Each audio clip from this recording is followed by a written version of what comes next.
so I'm currently on the line with the guys of Bridges Ablaze. So I'm going to go ahead and give them each a chance to introduce themselves. What's up, guys? This is Ruben with Bridges Ablaze. How y'all doing? Hey guys, this is Brian from Bridges Ablaze. Hope y'all are doing okay. Excellent, short and sweet. I like it. All right. Well, Brian, since you're the first person that I spoke to, why don't you take the lead for the moment and give me some information about your background. Where did you first come in contact with music? What about it was inspiring and important to you and made you want to pursue a life with it? What a story. I will do my best to keep it concise, but essentially, my experiences with music started before I was born. I basically, when I was in my mom's womb, she would play guitar all the time. So it was something that I was very enthused about. I would often move around and kick and stuff whenever she'd do that. I guess I liked it. Nice. Because here I am. But yeah, so it started then. But I was like that 7-year-old correcting my parents on how to sing songs. You know, one of those guys, and I was like, no, it goes like this, and they would be like, oh, he's actually right. Okay, my 7-year-old, what the hell? Okay. Yeah, and I basically came in contact with music itself in grade school. When you get assigned the recorder, and basically play hot cross buns, things like that. But my heart wasn't exactly in hot cross buns, right? And I really wanted to be into whatever was cool, right? And it wasn't until a couple of years later that I discovered rock and guitar and stuff, and hearing Thunderstruck by AC/DC, I think, is really what made my eyes get wide and honestly blew my 14-year-old mind. And from there I went on to basically drop all the other instruments I was in, because I was also on piano and French horn, multiple other instruments, and so I was learning a lot, and I had an aptitude for it, but I always felt very confined by teachers. So anyways, I basically picked up the guitar, and from there, I was kind of, after high school graduation, I was faced with a major choice. And I didn't quite realize it until midway through college, but I was an engineering major actually for petroleum, oil and gas. And I was in it because my dad was a very successful geophysicist, and he was knee deep in that industry. So I figured it only made sense, right, just to be another link in the chain, right? Mm-hmm. And so I was basically on track to become that. And midway through college, I guess I had a bit of a quarter life crisis, where I kind of had my eyes opened, through a variety of means, where I just realized that my path was totally false. And I was faced with a pretty tough decision. I ended up finishing the degree and ended up doing some engineering work, but I still managed to stick with guitar. And at a certain point, I ended up leaving, engineering to get into software, which was very helpful when I was, in a touring band back in 2016. Went on a couple tours with them, and but at a certain point, you figure out your life enough to where you get to oh, this is where I'm at. Great, I made it to music, and then all the same issues still persist despite being in music. And so I really had that. It's not like the journey ever ends. It's literally an endless journey, and so the last 8 years I've just been making, I guess, all the wrong moves in music, and I guess it's really upon those mistakes that we stand now. Every mistake we made, we looked at and tried to fix and correct. So that's really what led us to make Bridges. And well, we'll definitely return to that. But Ruben, let's get your side of things. When did you first, encounter music? What about it inspired you and made you want to pursue it? Well, I've always loved music, all aspects of it. I used to listen to nothing but hip hop before I met my stepfather. Him and I would always fight over the radio in his little Cougar car. I remember the first time I heard Freebird, it blew my mind. Once that guitar solo took off, I was lost. I was just thinking to myself, where has this been my whole life? So fast forward, signing up for electives in middle school. I saw a band, started thinking, I want to learn how to play guitar. Well, I was faced with trumpet instead. Loved the trumpet, had no issues with it. I was pretty good at it, but I was thought to myself, guitar is a true passion for myself.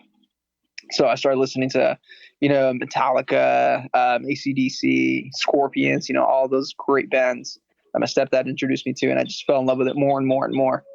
So fast forward, 8th grade year, parents ended up getting me a guitar, and I took off with it. Could not put it down, wanted to learn, and I was just hungry for it. Well, throughout my high school years, I always wanted to make a band. Everybody does. School talent show, you always wanted to play. Well, I never really did that. I was always a bedroom guitar player trying to perfect the craft, play anything I could just get my hands on. And, I always knew there was something bigger and better out there. One day, after coming home from college, the semester had just ended. I started thinking to myself, I need to venture out into the world. Looked up Austin, saw it was the music capital of the world, took off, literally packed up my bags and left. Didn't know where I was going to go. So I remember just stayed at a hotel, just started looking for jobs, and landed a job at Jersey Mike's for quite some time. And throughout my years out here in Austin, I was just going to bars, scoping out the scene, and eventually made a band. Back then it was called Unwritten, and we had some good shows, good times, but I wasn't really fully content with where it was going. No matter what, where I was playing shows, I was gigging, trying to record as much as we could, and it's just I didn't feel full up until Bridges was born. Well, on that note, let's kind of talk about that, since now you guys are kind of at the same point in your stories. How did Bridges kind of come together? What was kind of the situation for you guys that brought you together to start writing? Oh God, Guitar Center 2014, which Yes. was right at the tail end of my college. I think when Ruben was scoping out Austin, and we just happened Exactly to cross paths. that. And Brian was just shredding. I was with my buddy at the time. We were just thinking, hey, let's go to Guitar Center. Checked it out. I kid you not. As soon as I walked in there, Brian was just going hard. I stopped in my steps and I stared. I felt so bad because my buddy was trying to go jam out, and I'm over here just drooling over Brian's guitaring. I kept thinking to myself, damn, this guy's fucking good. Well, anyways, kept going about my day. He's just looping using the Line 6. Anyways, we head on over to his area, and my buddy at the time starts jamming. I hear Brian just keep on ripping. So I'm like, okay, I'm going to do my own solos. So I started going guitar soloing. Before we knew it, it was like some type of guitar face-off type of thing. He's going, I'm going, we're going back and forth. And I don't know where I just hear the amp turn off, and I just felt a huge hole in my heart. I'm like, fuck, no, dude, I want to keep going. He ended up coming around the corner. He's like, hey, which one of you guys was guitar soloing right now?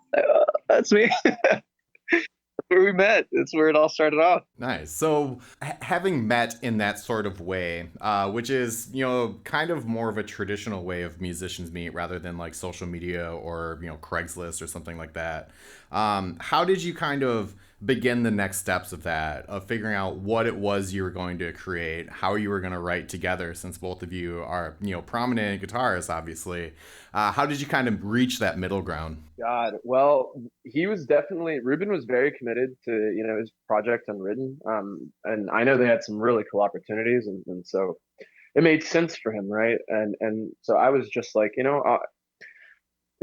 I'll just kind of, find my own way, I guess. And so we always stayed in touch though, and so we were in a variety of different bands. He was doing his thing, I was doing mine. I was in Call Me King. That didn't work out, after a couple of years. I joined, Ultramind. That was, a 6-year endeavor, actually. We went way further than any project up until then, but, again, because of developmental and psychological reasons, that you have to confront along your journey and your career. And if you don't overcome these, then you're going to keep repeating the same career mistakes. And so every time a band failed, I really had to look within and analyze.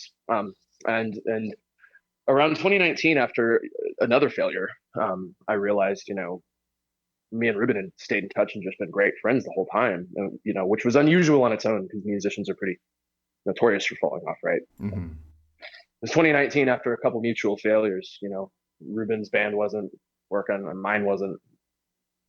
I was just like, man, you want to do something? You want to do something right? And then I'll never forget, we sat down and we're talking about Jared Leto with 30 Seconds to Mars, and what his approach was. And his approach was, because I remember reading about it, basically he looked at the back of one of his favorite albums and read the producer credits, all the who did what, not just the musicians, but the staff, right? The crew.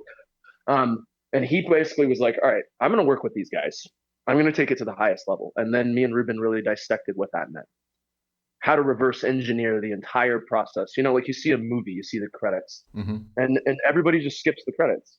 But what happens if you pick apart the credits and figure out exactly how they built the whole thing? And so that's basically how we decided to do our project. And we decided to do it around us, because we trusted each other. We still trust each other with our lives, and we keep that circle of trust small. Everything is structured around that circle of trust, even legally speaking, the entire, LLC agreement. And so, yeah, that's basically kind of where we're at now. And with our writing process, it's just very respectful. Okay. So, I find it hard to imagine that you're doing a full lineup rock band with just two guitarists. So are you working with other musicians, or are you doing virtual instrument fill-ins? How are you actually going about the writing process to produce music? Well, we pretty much do everything. Me and Ruben. The only thing that me and Ruben do virtually would be programming. Okay, so you're performing all the instruments yourselves. You're not bringing people in to perform them for you. Yeah. When it comes to bass and stuff like that, me and Ruben will basically play that or write it. And sometimes it'll be programmed depending on the part. Sometimes it'll be acoustic bass, or electric bass. Other than that, me and Ruben will basically write the core drum ideas. Our producer will help us refine that, and then we'll send it off to a drummer who will basically modify the composition electronically. But it is ultimately just programmed drums for now. But at some point, we'll probably have session. Well, and that's what I meant by that. I meant that I assume that there is more instrumentation to your, full production. Yeah. So, but other than that, I mean, pretty much all of the compositions, it's either me, it's either Ruben, or it's some combination of me and Ruben with our producer kind of helping out. Okay. And then are you guys, have you already put out material? It sounds like you've been working together for quite some time. Are you working on a new album? What kind of current phase are you at with the, touring and release kind of cadence? Ruben, I mean, I guess we're just, what would you say we're at? I feel like, well, right including the Kills, 8 songs. Without the Kills, 7. Our next phase is just let the releases do its thing. We already have another music video dropping in 2 weeks, Never Too Late. 14th, following by that, we have another music video that will be dropping once we get the revisions. We Forever Fallen. Yep. And then we're going to shoot another music video in the next couple of weeks for Heartbroken. But in between all of that, we're going to head back to Mr. Robbie, our producer, and we're just going to keep writing music. So that way we can start getting the other singles ready to go. So that's kind of where we're at. But we also have our rehearsing, because me and Brian, we do our own practices at home, vocals, guitar theory, kind of what I'm working on right now.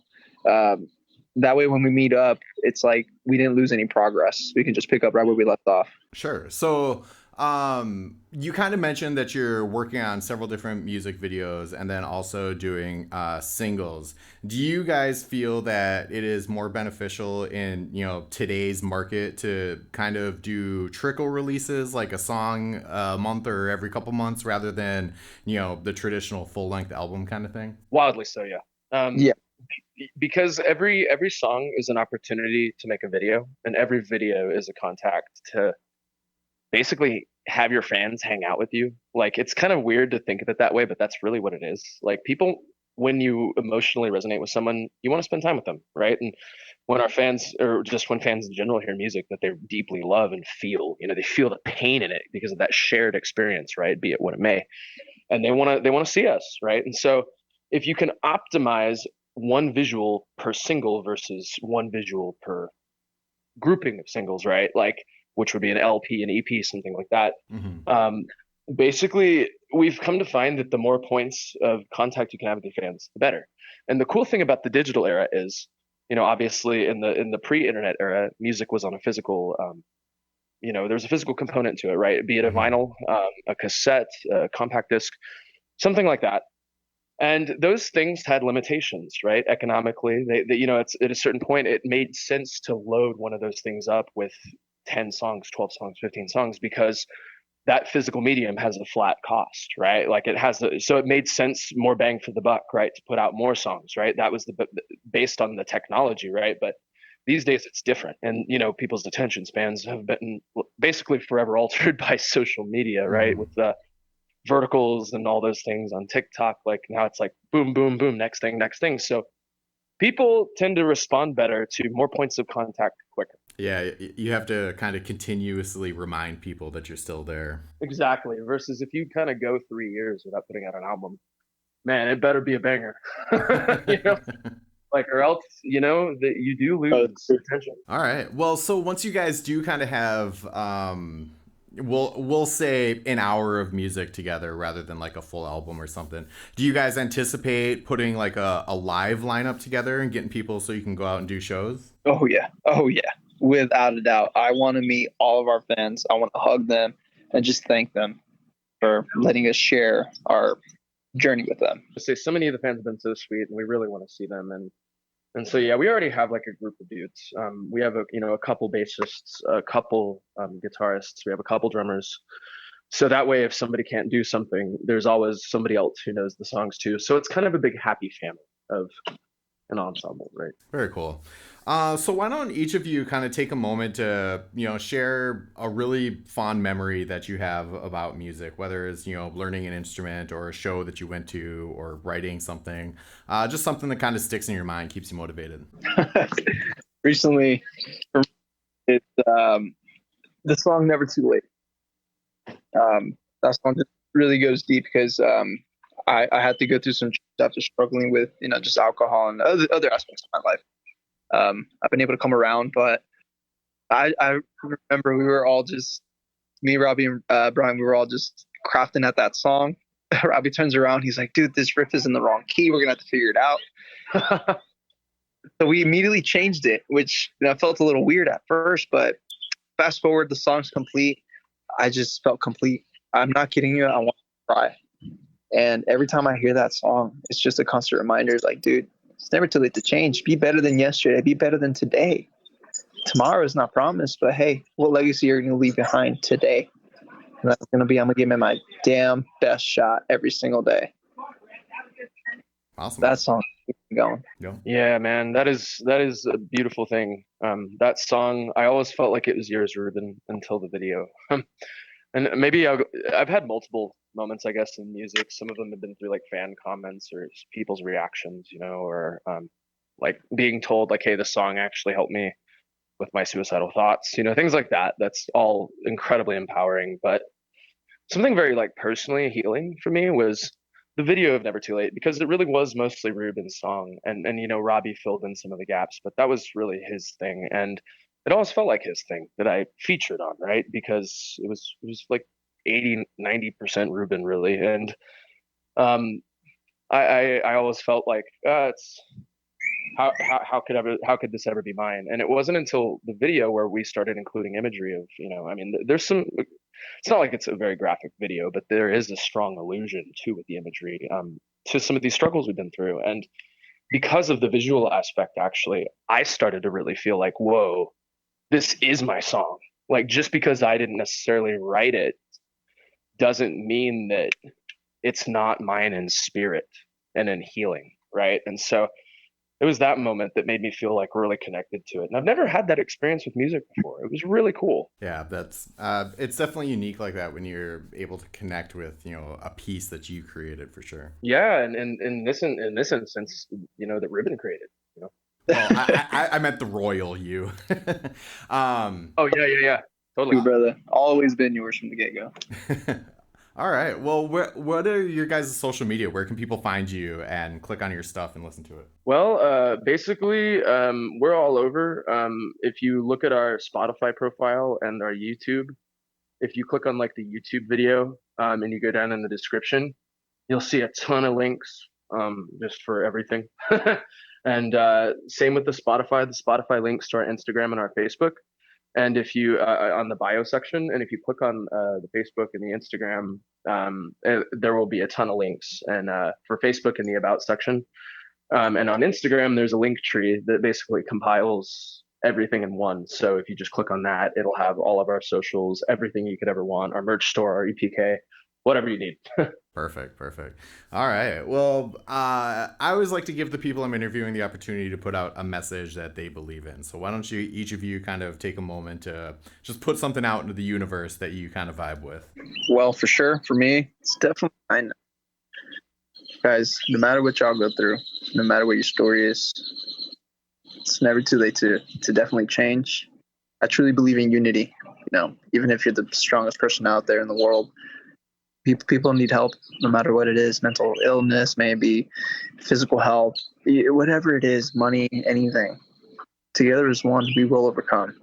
And that is my message to you all. Unity is key, especially in today's times. Oh, I love you, Ruben. Me too, bro. Man, I guess mine, assuming you're finished, and was that it for you, Ruben? Yes, sir. I'm all good.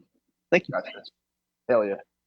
Yeah, mine basically was, and it was weird because I was having this conversation with a guy today on YouTube. Basically, the newest reaction video this guy did. I guess he just found us and was inspired to react, and we were just chatting it up with him because he was so cool. And it ended up coming down to him mentioning that us actually talking to him gave him additional fuel to keep going. Because from what I understood, his channel is he just is starting out. I think it hasn't been for too long, and so it's a heavy climb. Especially it's a tough climb. It's very intimidating, especially when you're at square zero or square one. And he was just mentioning like this inspires me to keep going, and that just made me think about myself. And I saw, because we've all been there. Everybody, you always start there, and that's the part where you almost kind of have to trust, right? And so I guess that's my message is if you have like that trust in yourself and that like vision and that dream and that trust that you'll never give up, that's really what it takes for whatever it is you want to do in life. And it really comes down to like an emotional endurance, like just a hellish level of it. And if you can have that emotional endurance, you can climb any obstacle in your path. You just have to hang on and never let go.